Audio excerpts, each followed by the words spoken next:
Kung ating matatandaan, 2 taon na ang nakalipas na muntik nang maikasa ang isa sa mga pinakaabangan na laban nating mga Pinoy sa Bantamweight Division sa pagitan ng The Monster ng Japan na si Naoya Inoue kontra sa pambato ng Pinas na si John Riel Casimiro Cuadro Alas.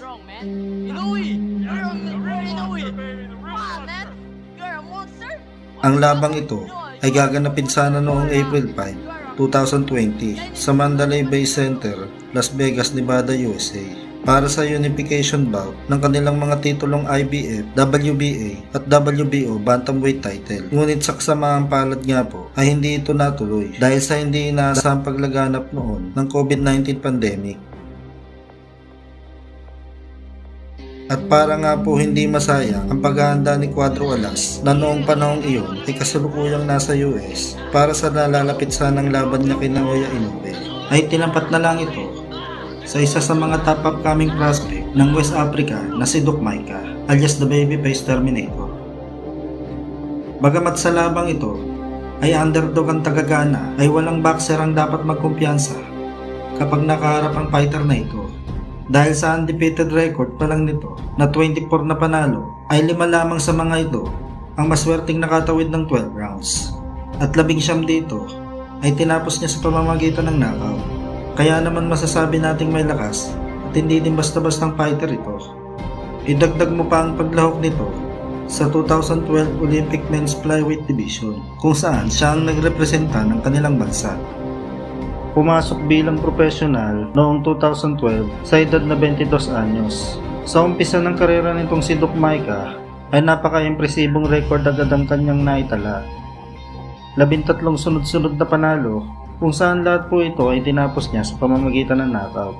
At yan po ay nangyari sa loob lamang ng 3 taon, mula 2012 hanggang 2015. Naging WBO African Bantamweight Champion taong 2014. Nang talunin niya ang kababayan at kapwa niya undefeated na si Echo Wilson sa pamamagitan ng knockout sa ika-8 round. At naging Commonwealth Bantamweight Champion naman noong taong 2016. Nang talunin niya ang isa pang undefeated na taga-UK na si Matthew Chanda via split decision. Kaya naman dahil sa mga panalong ito ay naging mataas ang kumpiyansa nitong si Duke Maika na magagawa niya maagaw ang titulo sa WBO Champion. What I've been crying for years, from childhood, people who see a good boxing.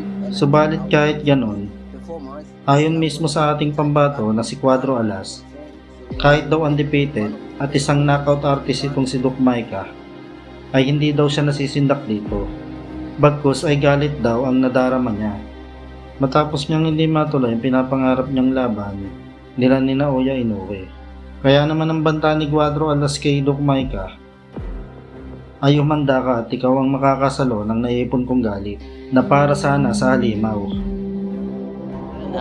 Kawawa to si Duke Maika kasi siya yung mapagbibigyan ng galit ko sa binigay nila ni Bob Arum sa akin.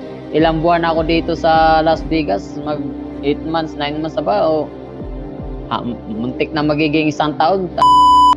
Na yun. Kaya si Maika talaga yung masasalo niya lahat, yung galit at saka inis. Sa weigh-in bago ang laban ay makikitang pinaghandaan talaga ng gusto ni Duke Maika ang sagupaan nila ni Cuadro Alas.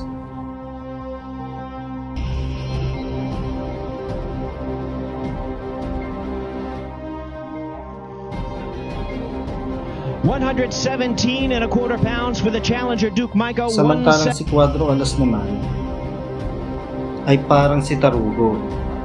Si Taguro pala.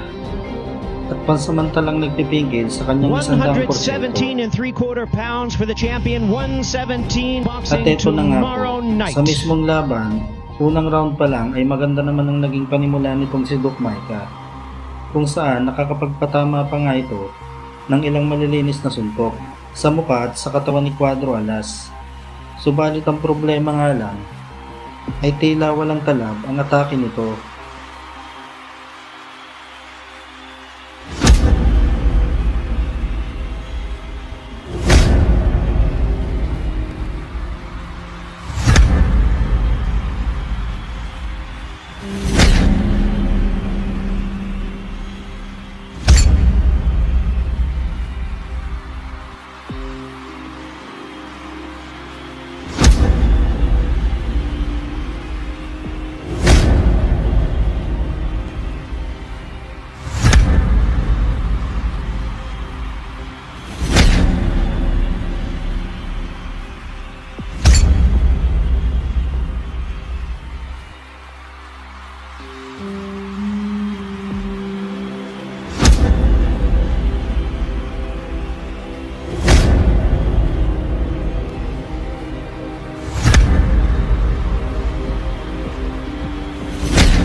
Plano na sanang tapusin ni Casimiro ang laban sa round na ito. Subalit may tibay din talaga itong si Doc Maika. Kaya kabibiliban mo din talaga ang puso nito pagdating sa laban. Ang matindi pa dyan, sa kabila ng matinding pinsala na kanyang tinamo mula sa mga atake ni Casimiro, ay nagawa pa nitong dumila sa harap ng champion.